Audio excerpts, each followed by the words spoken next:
Hello food lovers, welcome to our channel. నేను మీ రాణి ఎర్రంశెట్టి.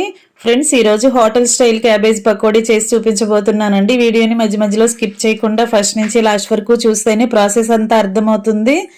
చాలా టేస్టీగా ఉండే క్యాబేజ్ ఫ్రై ఇంట్లో మనం కొంచెం కొంచెం క్వాంటిటీలో చేసుకుంటూ ఉంటాం కదా, కానీ ఈసారి నేను ఇలా హోటల్ స్టైల్లో క్యాబేజ్తో పకోడీ చేసి చూపించబోతున్నానండి.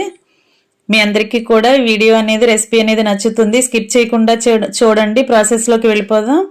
క్యాబేజ్ తీసుకుని బాగా కడుక్కుని సన్నగా కట్ చేసుకుని పెట్టుకోండి. దానిలోకి ఒక 2 కప్పుల శనగపిండి, 2 కప్పుల బియ్యం పిండి, అలాగే 2 కప్పుల మొక్కజొన్న పిండి వేసుకోండి. టేస్ట్కి సరిపడా కారం వేసుకోండి. ఒక అరకప్పు గరం మసాలా వేసుకోండి.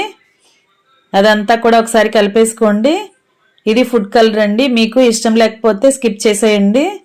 ఫుడ్ కలర్ లేకుండా కూడా ఈ రెసిపీ చేసుకోండి. 4 టేబుల్ స్పూన్లు అల్లం వెల్లుల్లి పేస్ట్ వేసుకోండి. టేస్ట్కి సరిపడా సాల్ట్ వేసుకోండి. క్యాబేజ్ తరుగు చూడండి ఒకసారి. మనం ఇంట్లోకి కొంచెం కొంచెం క్వాంటిటీలో చేసుకుంటూ ఉంటాం కదా, కానీ ఇలా హోటల్స్లో ఎక్కువగా చేస్తూ ఉంటారు కదా, ఆ స్టైల్లో చూపించబోతున్నానండి. క్యాబేజ్ని సన్నగా పొడవుగా కట్ చేసుకోండి. చిన్న చిన్న ముక్కలుగా కాకుండా పొడవు ఎక్కువగా ఉన్న ముక్కలుగా సన్నగా కట్ చేసుకుని పెట్టుకోండి. ఇప్పుడు ఇవన్నీ మనం వేసిన ఇంగ్రీడియంట్స్ అన్నీ కూడా క్యాబేజ్కి ఒకసారి బాగా పట్టించాలి. క్యాబేజ్ల నుండి వాటర్ అనేవి రిలీజ్ అవుతూ ఉంటాయి కదా, వాటితోనే పిండి అనేది చాలా వరకు కలిసిపోతుందండి. ఇలా ఎక్కువసేపు మనం చేత్తోనే బాగా కలుపుకున్నట్లయితే పిండి చక్కగా కలిసిపోతుంది. ఇప్పుడు వాటర్ని కొంచెం కొంచెంగా చూసుకుంటూ పోసుకోవాలి. పిండి అనేది ఎక్కువ ముద్దలాగా రాకూడదండి, పొడి పొడిలాడుతున్నట్లుగా రావాలి. ఒకసారి ఈ పిండిని టేస్ట్ చూడండి. సాల్ట్ కానీ కారం కానీ చాలకపోతే మీ ఘాటుకు తగ్గట్టుగా యాడ్ చేసుకోండి.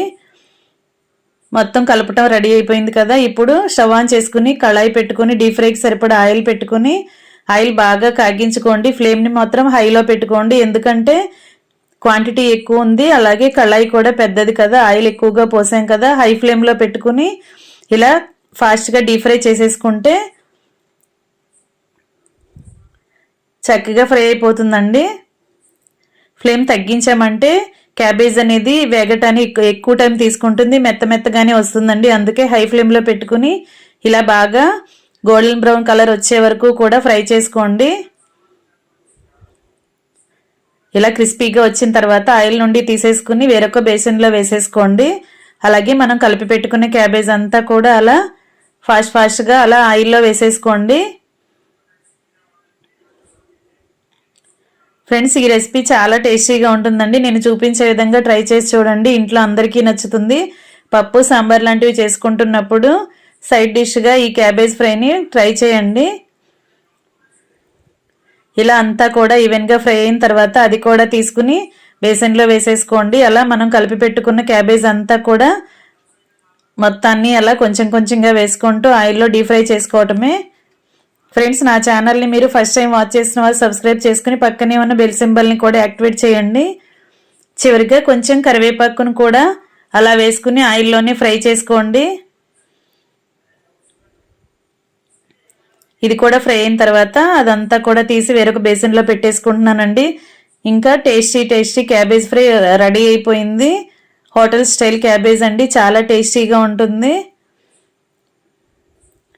మీరు కూడా ఒకసారి ట్రై చేయండి. పప్పు సాంబార్ లాంటివి చేసుకున్నప్పుడు ఇలా ఒకసారి క్యాబేజ్తో పకోడీ చేసి చూడండి. బియ్యం పిండి, శనగపిండి, మొక్కజొన్న పిండి కూడా ఒకే క్వాంటిటీలో వేసుకుంటే క్యాబేజ్ ఫ్రై అనేది చాలా క్రిస్పీగా వస్తుందండి. ఇంకా రెడీ అయిపోయింది. ఎంతో టేస్టీగా ఉండే క్యాబేజ్ ఫ్రై చాలా టేస్టీగా ఉంటుంది. అందరూ ఖచ్చితంగా ట్రై చేసి చూడండి. అలాగే నా ఛానల్ని ఫస్ట్ టైం వాచ్ చేసిన వారు సబ్స్క్రైబ్ చేసుకోండి. వీడియో నచ్చినట్లయితే లైక్ చేసి మీ ఫ్రెండ్స్కి, ఫ్యామిలీ మెంబర్స్కి షేర్ చేయండి. ఇలా కవర్స్లో ప్యాక్ చేస్తే ఎంతసేపు అయినా కూడా అలా క్రిస్పీగానే ఉంటుందండి. Thanks for watching. నేను మీ రాణి ఎర్రంశెట్టి.